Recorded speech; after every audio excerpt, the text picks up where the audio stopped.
অবস্থাতে নামাজ ত্যাগ ইসলামে অ্যালাউড না। আপনি লক্ষ্য করুন, নামাজ আপনি দাঁড়িয়ে পড়তে পারছেন না, ইসলাম বলে বসে পড়ো। বসে পড়তে পারছেন না, আল্লাহ বলেন শুয়ে পড়ো।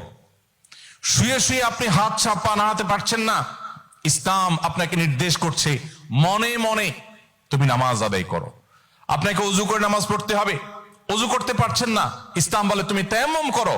আপনি তায়াম্মুম করতে যদি অপারগ হন, তায়াম্মুমের ব্যবস্থা নাই, ওযুর ব্যবস্থা নাই, তাহলে যে অবস্থা আছেন সে অবস্থা আপনাকে নামাজ আদায় করতে হবে। নামাজের জন্য সতর ঢাকা ফরজ, কিন্তু এমন কোন পরিস্থিতিতে আছেন, আল্লাহ মাফ করুক, আপনার সতর ঢাকার ব্যবস্থা নেই, তাহলে ওই অবস্থায় আপনাকে নামাজ আদায় করতে হবে।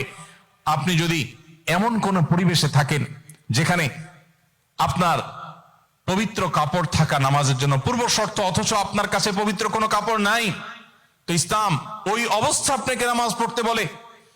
কেবলার দিকে ফিরে নামাজ পড়া ফরজ, কিন্তু কেবলা কোন দিকে আপনি জানেন না, জানার কোনো উপায় নাই, কাউকে জিজ্ঞেস করেও জানার ব্যবস্থা নেই, আপনার কম্পাসেরও সার্ভিস আপনার কাছে নাই, কোনোভাবে কেবলানের উপর আপনি করতে পারছেন না।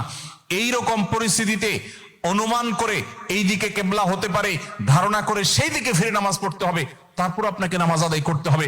ভাইরা আমার, নামাজের গুরুত্ব এত বেশি বুঝেছেন সাহাবা ইকরাম যে যুদ্ধের মধ্যে, রণাঙ্গনের মধ্যে পর্যন্ত তীর এসে লেগেছে পায়ে, কিন্তু নামাজ ছাড়েননি।